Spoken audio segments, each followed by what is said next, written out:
She put up a post that read, "Why do men feel entitled to dictate what their girlfriends wear?"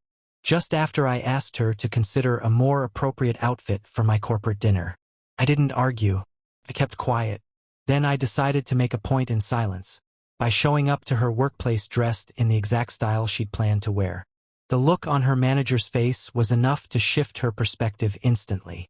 I'm 27, working as a financial analyst at a firm where professionalism is strict and expectations are clear. My girlfriend, Lila, 26, is in marketing at a startup where every day feels like a fashion-forward music festival. We often joked about how different our work environments were. That is, until last week. My firm's annual executive banquet was approaching, one of the most significant events of my year, especially now that I'm being considered for a promotion. I gave Lila plenty of notice, mentioned that the event was formal, bordering on black tie. She didn't seem bothered. Fast forward to 3 days before the event. She pulled out her outfit. A fully see-through blouse with only nipple covers underneath, and a skirt so short it practically vanished. I'm not exaggerating, you could see straight through the top without even trying. "That's what you're wearing?" I asked. "Yeah. Isn't it amazing? Got it at that boutique on 5th. She beamed. "It's definitely something. But maybe we can tone it down a bit? The dinner's pretty traditional." She rolled her eyes instantly. "Wow. So now you're trying to tell me how to dress?"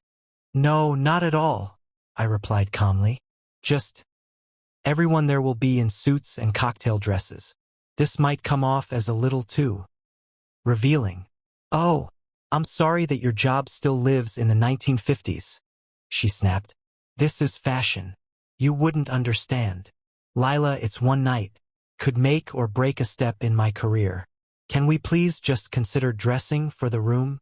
She stormed off, phone in hand. Minutes later, I saw her update online. Told my outfit's not appropriate for some corporate dinosaur event. "When will we stop letting men police women's bodies? My style is not up for debate." The comments rolled in fast. Her friends called me controlling. One even said I was emasculated by strong women. A coworker wrote a whole essay on internalized misogyny. I didn't engage. Not a word. Later that night, she acted like it hadn't happened. "So we're good for Friday?" she asked sweetly. "Sure." I nodded. She grinned, probably thinking she'd won. Then came another post. He apologized. "Growth looks good on him, nail polished." I never actually apologized. I just let her think whatever made her feel better. What she didn't know. The following Wednesday, her company had a huge client presentation she'd been preparing for over a month. She'd mentioned more than once that her boss, Meredith, was a stickler for professionalism, even if their CEO wore hoodies and flip-flops. A couple weeks prior, she'd even shown me her outfit for the day. A tailored blazer, crisp slacks, and closed-toe heels. "Meredith says we have to look boardroom ready." "Whatever that means," she laughed at the time. I started planning. Friday came, the night of the corporate dinner. She stepped out in her sheer blouse and ultra-short skirt, looking absolutely pleased with herself. "Ready?" she asked. "You look bold," I replied with a smile. At the venue, the reaction was immediate. You could feel the silence ripple. One partner's wife literally gasped. The senior accountant's jaw clenched so hard I thought his teeth might crack. Lila strolled through the room like she was on a fashion runway, proudly introducing herself. "I'm Lila, Ethan's girlfriend. I do creative strategy. We believe in breaking molds," she told one couple. Midway through the evening, my team lead pulled me aside. "Interesting attire from your guest," she said. "She's just being authentic," I replied without flinching. By the end of the night, I'd received a dozen worried glances and overheard at least 3 conversations go silent when I approached. One senior even asked if I truly understood the firm's core values. Lila found the whole thing amusing. She uploaded a picture with the caption, "Disrupting the corporate scene one mesh at a time." Then came Wednesday, her big day. She was anxious, rehearsing her talking points over breakfast. I offered to tag along. Her company encouraged +1s for client events. "You'd really come? But it's midday," she asked. "I'll take time off." "What time is it again?" 2 p.m. "You're amazing," she replied, kissing me goodbye. As soon as she left, I got to work. You see, I'd already found male equivalents of her dinner outfit. Not easy, but doable. A sheer mesh tank top, shorts that could barely be called that, and some body shimmer to match the glam. If we're being expressive, might as well shine. I arrived at her office lobby at 1:45 sharp. The receptionist looked like she'd seen a ghost. "Can I help you?" "I'm here for the client presentation. Name's Ethan. I'm with Lila in marketing." She buzzed me in, eyes wide and stunned. I walked through the open concept office like I owned the place. All eyes locked on me. Someone even spilled their latte mid-sip. I found the conference room easily. Lila was setting up at the front, her back to the door. Her boss, Meredith, stood nearby. Stern woman in her 50s, all business in a tailored suit. Around the table sat about 10 well-dressed clients, all clearly here for serious matters. "Hey, sweetheart," I called out cheerfully. She turned around and froze, her face cycled through about a dozen expressions. Shock, panic, fury, embarrassment.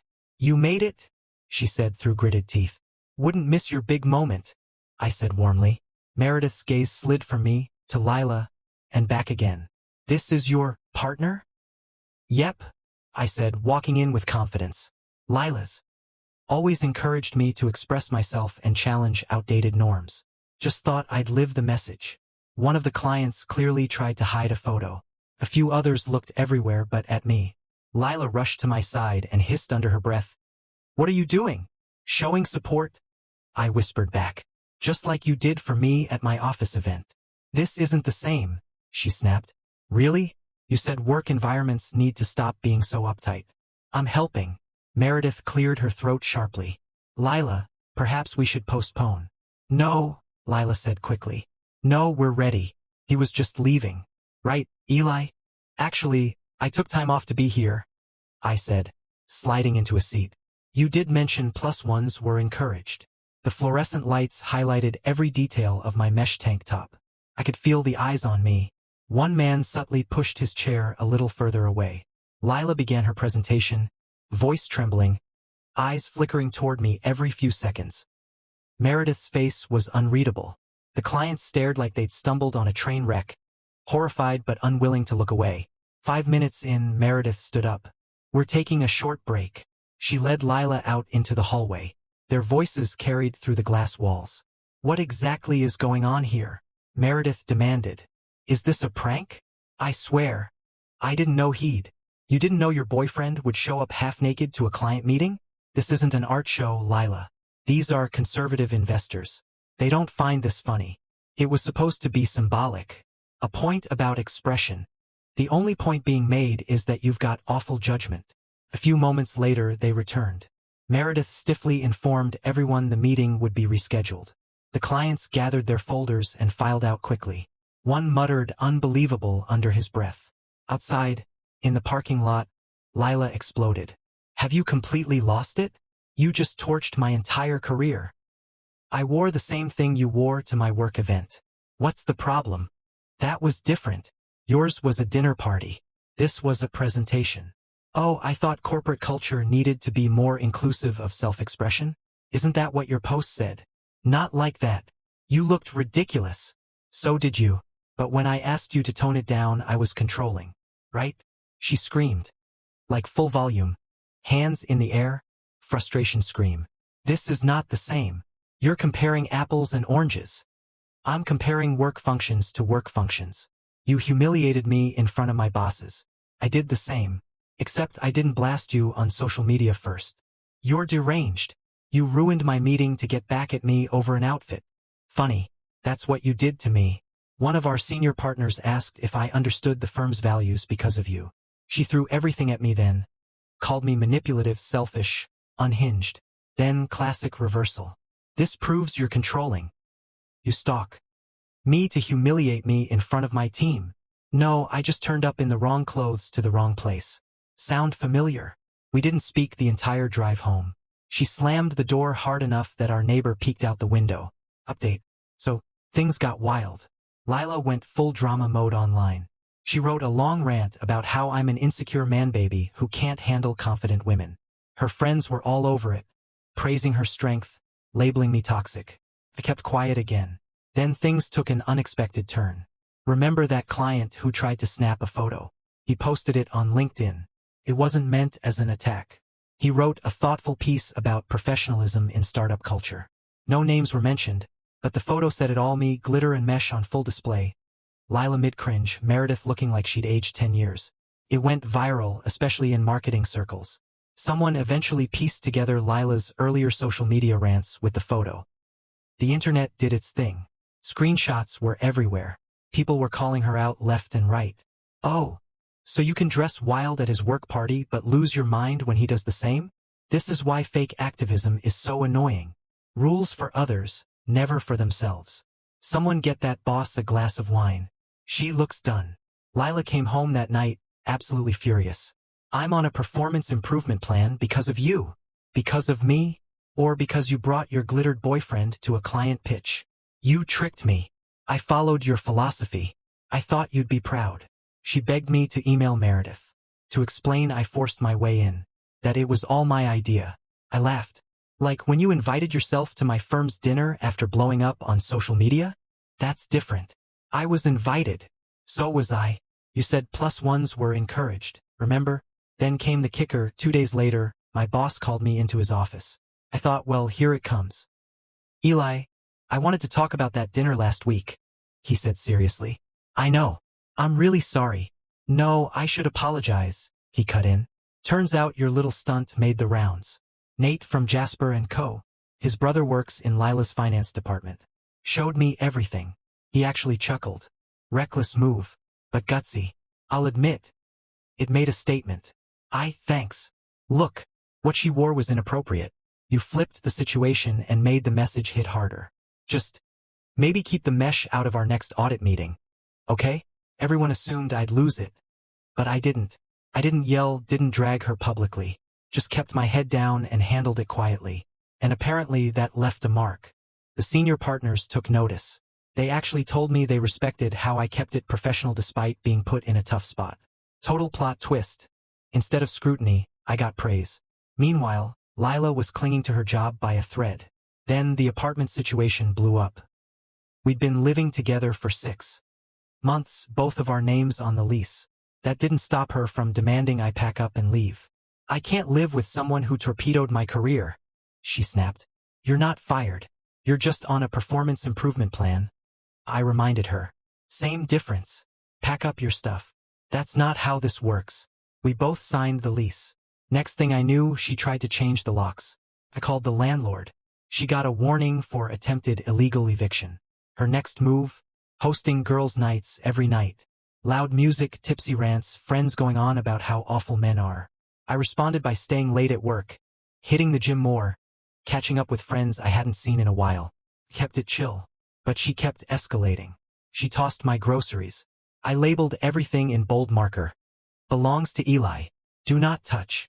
She accidentally ruined 2 of my work shirts with bleach. So I started keeping extra clothes at the office. And then, she crossed the line. Remember her coworker, Marina?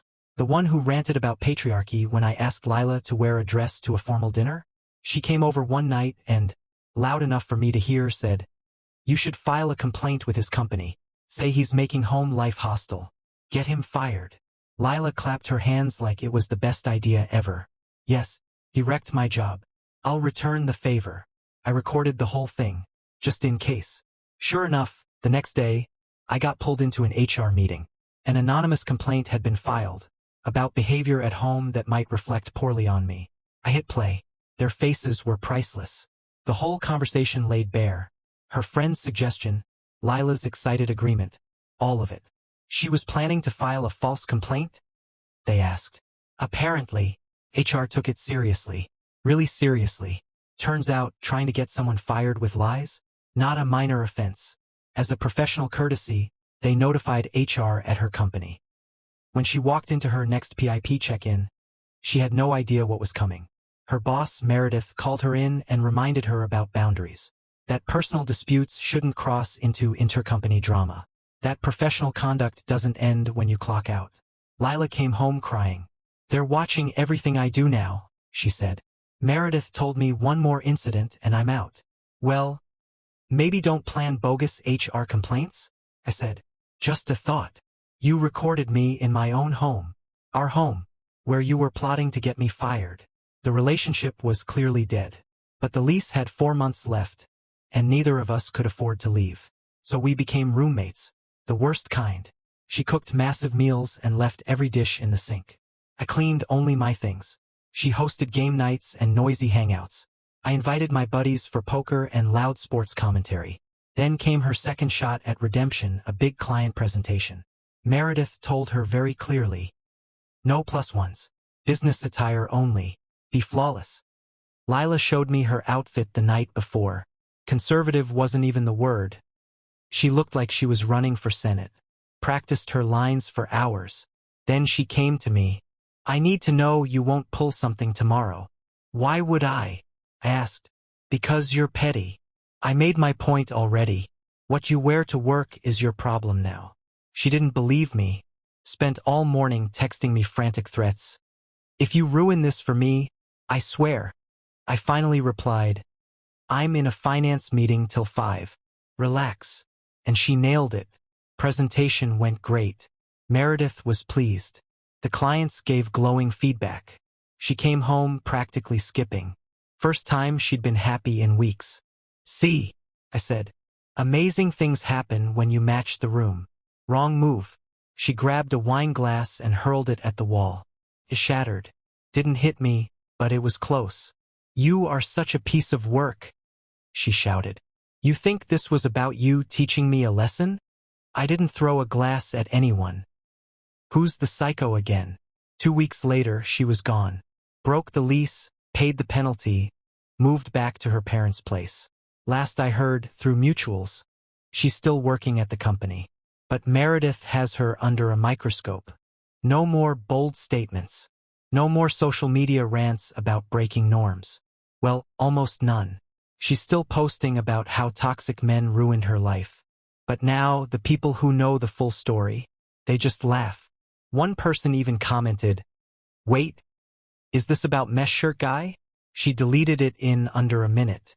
As for me, my standing at work never took a hit. In fact, when the full story came out, everyone found it hilarious. Somehow, I ended up the guy who made a point in the most absurd, unforgettable way possible. Last month, I got promoted to senior analyst. I'm dating someone new now. She's a middle school teacher. When I told her the story, she laughed and said, so what I'm hearing is, you understand dress codes? Very much so, I smiled. We're gonna be just fine.